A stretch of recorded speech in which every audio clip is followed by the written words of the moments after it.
Hi Cancer! Welcome po sa ating channel at ito ang inyong daily kabaytay reading for February 10, 2025.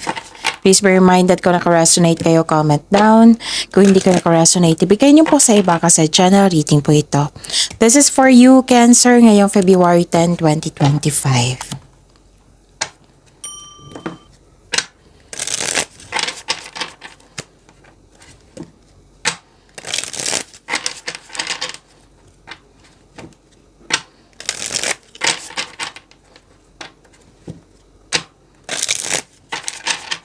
Para po ito sa inyo Cancer ngayong February 10, 2025. Maraming salamat po sa patuloy na tiwala sa suporta sa ating channel at maraming salamat din po sa mga hindi nag-skip ng ads. Gamitin ang reading na ito bilang gabay lamang sa mga hindi pa nag-subscribe.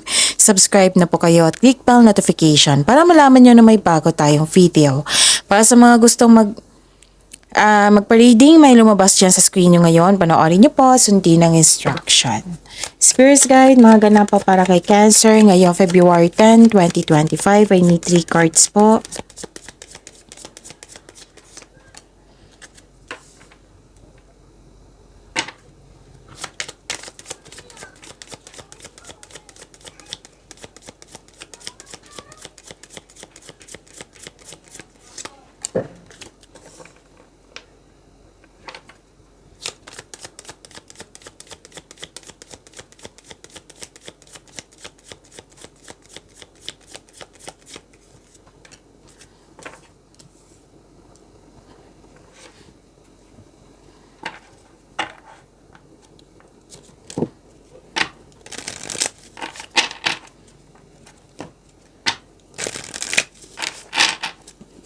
Spirits guys, angels, archangels, guardian angels, message pa para kay Cancer ngayong February 10, 2025. I need 2 cards po.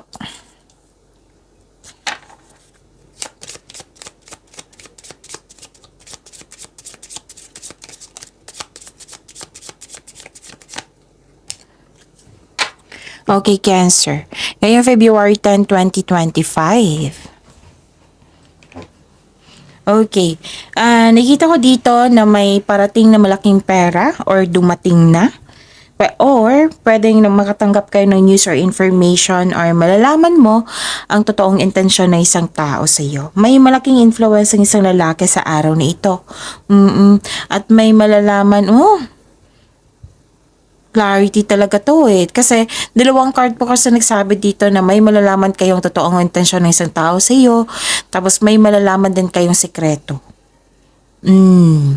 Tapos ang some of you na nagkaroon ng self-study, pwede nagsaliksik kayo sa libro, sa internet para may makuha kayong kaalaman. Okay? So wow! 222, abundant blessings. Abundance is flowing towards you.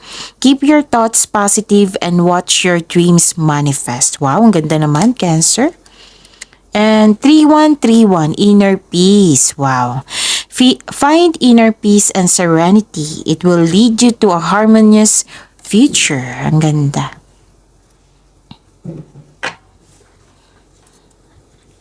Spirits Guide, ano po yung energy ni Cancer ngayong February 10, 2025.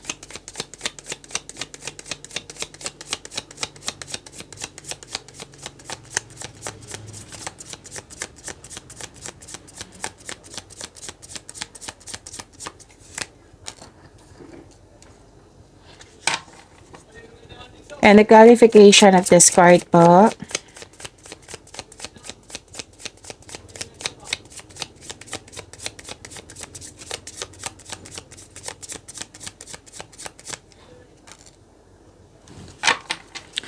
Okay. Kung may narinig kayo or may nakita kayong repeating message, meaning to say, pinupush ng cards niyo yan kasi ang lansin nyo, hindi pa binigyan ng atensyon. Na kung maaari din po, bigyan nyo po ng solusyon at aksyon. Remember, Cancer, at the end of the day, alam mo na ikaw lang taong may kakayahan at responsable na gumawa ng sarili mong katotohanan at kinabukasan. So, ano yung energy ni Cancer? Okay, nagkaroon ng, kung dati, last week, other day, last month. Basta may nakita ko ditong worried kayo, nagkaroon ng anxiety. Now, ayaw nyo na mag-overthink. Kinakaya nyo ang sitwasyon. Tinulungan mo yung sarili mo. Cancer. So, yun ha. Ayaw mo na mag-overthink. Dapat lang. Okay? So, kayanin nyo po. Laban lang po. Make change. This card tells you to make change. Kasi itong mga pangyayaring ito ay pansamantala lamang, lilipas din po ito. Kasi nakita ko dito, nag-alala ka, nagkaroon ng anxiety, nag-overthink ka. Pero no, tinulungan mo yung sarili mo, you're making changes para sa pagbabago. Okay? Ano pa?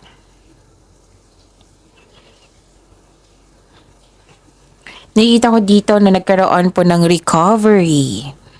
Ayun nyo. Dalawang card na po nagsabi dito ha. 'Di ba? You're making changes kasi ayun nyo na mag-overthink. At sa ginawa mo, nagkaroon ng recovery. This is releasing a pain. You're healing yourself from a heartbreak. Oo. Kung na-disappoint kayo the other day, stress, ganun. Now, nagkaroon ng recovery. Nag-let go ka na. Oo, dalawang card mismo nagsabi niyan. Letting go sa mga masasakit na alaala, letting go sa mga pain. Kahit malungkot ka, hatid ng disappointment na ito, nag-make move ka. Yan, dalawang card ha, nagsabi dito na nag-make move ka na for recovery and releasing a pain. So this period of sorrow won't last forever. So look to the future with hope for new experiences. So this card is a reminder na you should avoid bringing your fear of heartbreak into a new situation. Huwag yung dalhin yung mga nangyari na sa karaan ngayon. Oo, kasi iba na ngayon eh, 'di ba? You're making changes na. Kasi kung dadalhin mo, kung kukunin mo pa yung energy mo sa nakaraan, sa mga may naalala ka sa nakaraan na akala mo mangyayari na naman ngayon, so yun, mapanghinaan ka ng loob niyan. So you should avoid bringing your fear of heartbreak into a new situation. Hindi ibig sabihin na saktan ka noon, masasaktan ka naman ngayon. Oh, let's say sa pag-ibig to, 'di ba, na may broken kayo. Oo, sa mga nangyari sa nakaraan sa buhay pag-ibig mo, tapos may bagong tao na manligaw na sobrang layo nila sa taong sinaktan ka or sa taong bago, 'di ba? Hindi naman ibig sabihin na para sila, 'di ba? So, be aware na lang, 'di ba? Kung may kung 'di ba may naranasan ka sa nakaraan. So, kunin mo yung wisdom message noon. Yung learnings mo sa journey na yun, para maiwasan mo na sa present. Okay? Maging wiser, of course. Right? Mas maging matalino sa pagpili. Hindi lang ito sa buhay pag-ibig ha, pero sa career and money, about sa inyong sarili, ganun. Okay? Example lang po iyon. Basta nakita ko dito, pwede din may tuto sa inyong decision the other day ha. Wala naman ako nakita dito kasi releasing na to recovery na. Pwede may third party concern or may tuto sa inyo o na napanghinaan ka ng loob ng the other day. Now, releasing na to Healing na ito.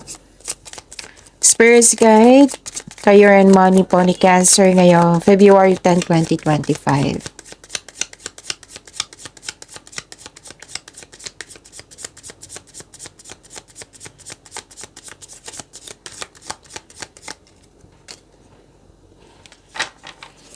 And the clarification of this card po.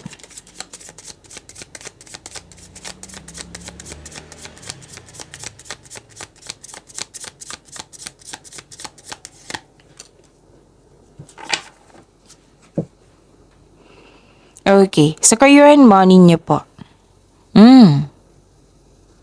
Okay.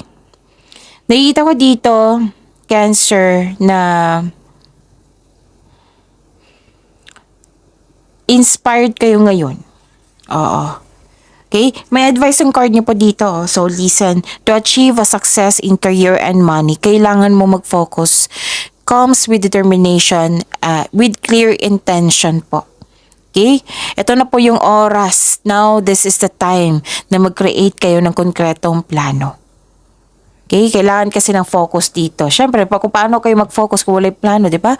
Gagawa muna kayo ng konkretong plano. And you are very inspired ngayon. Nagkaroon ng direction, nagkaroon ng focus, nagkaroon ng concentration, determination, perseverance. Okay?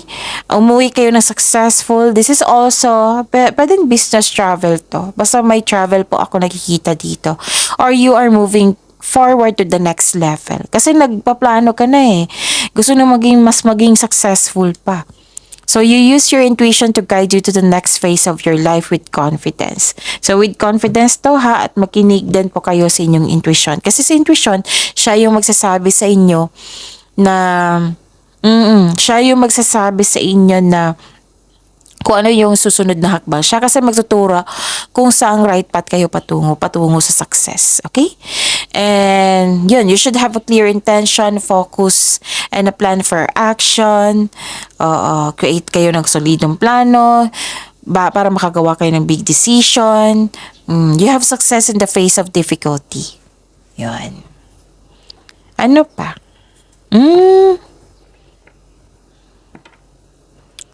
Okay. May nakita ako dito isolation. Oo. Kailangan nyo po ng kausap. Kasi sabi po ng card dito, it's time to reach out for support and connection. Dalawang card na mismo nagsabi dito na makinig talaga kayo sa inyong intuition. Okay? To guide you. Parang nahihirapan ka magtiwala sa ibang tao dito, Cancer eh. Actually, gusto nyo mapag-isa dito. Para makapag-isip. Pero, sabi ng card dito, it's time to reach out for support and connection. Pwedeng sa literal sa isang tao na hihingi ka ng advice. Pwede din sa inyong intuition. To guide you para mas maging successful. Okay? Kasi pag level up ito eh. Spirits guide. Love life, self-love, partnership, and romance ni Cancer. Ngayong February 10, 2025. Umikot siya eh. Galing.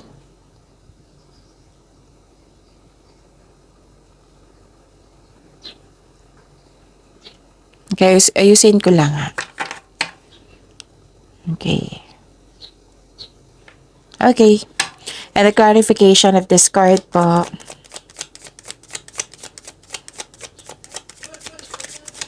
Pasensya na po kayo sa ingay ha. May dumaan. So, focus kayo sa akin para may makuha kayong mensahe. Okay. Maraming salamat po sa patuloy na tiwala, suporta sa ating channel. At maraming salamat din po sa mga hindi nag-skip ng ads. Okay? Nakikita ko dito na nagkaroon po ng sa mga may relasyon. Oo, maalaga kayo sa inyong partner, maalaga kayo sa inyong relasyon, maasahan kayo. So, magtiwala at magbuo kayo ng lasting partnership. Kasi may nag-iisip dito na magtatagal ba kami nito o hindi, ganun. Baka isa yan din sa dahilan nag-overthink kayo. So, magtiwala po. Sabi po ng card ha, magtiwala at magbuo kayo ng lasting partnership. May nakita ko dito, nag-spend time sa family, may nanganak, may nabuntis. Fertility, kung gusto niyo mabuntis. Oo, may fertility ako nakikita dito, Cancer. Oo, kung sa partner nyo, kung kayo ay lalaki, sa partner nyo, basta fertility nakikita ko dito. Tapos, kung ayaw nyong mabuntis, then use protection, okay? So, may nakikita rin ako dito na mag-start na ng family. So, sa mga single, naging practical kayo sa buhay, mahusay kayo sa buhay, maparaan, mapasuporta. Naging generous kayo sa inyong kapwa. At nang dahil sa pagiging generous nyo, nagkaroon ng, may malaki ang tiwala ng tao sa iyo. Nagdepend sa iyo. Maraming umaasa sa iyo. Okay? Nakita ko naman yung suporta dito.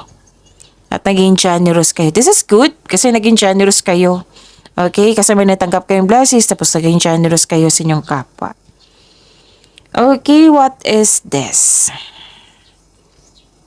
Nakita ko rin dito na nagkaroon po ng... bakit may naging aggressive dito? Okay. Mag-ingat po daw kayo sa taong masakit kung magsalita. Naging aggressive to eh. So mag-ingat kayo sa kanya ha. Cancer. Kasi baka maapektuhan ka sa mga sinasabi niya. Kasi nakita ko dito na hindi mo na alam kung kailan susugod o atras isang hamon. Kasi nakikita ko dito na apektuhan ka eh. So inom muna ako ng tubig. Salit lang po.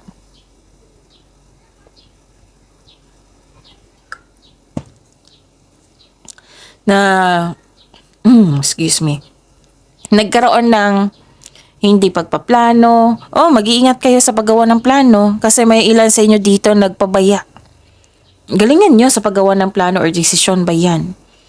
Tapos be confident kasi nakikita ko dito na parang may pinipilit dito eh. Pushy, aggressive. Yan yung nakikita ko.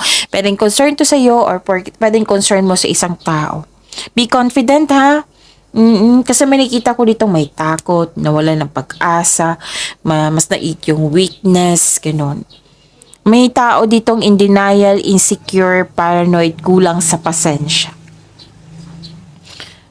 Kung kayo ito, then kailangan nyong magtiwala sa inyong sarili, of course. Bigyan ng mahabang pasensya. Tulungan nyo po yung sarili nyo. And kung concern mo ito sa isang tao, then kung pwede, umiwas na lang po. Kasi yung energy ni ito is nakaka-drain to eh. You have to protect yourself. You have to protect your positive energy. Okay? So, inner peace. Kaya nga may sinabi dito, inner peace. Okay? So, dun kayo sa makontrol nyo. Okay? Pag-imanin nyo po yung blessings na binigay sa inyo. See you tomorrow, Cancer.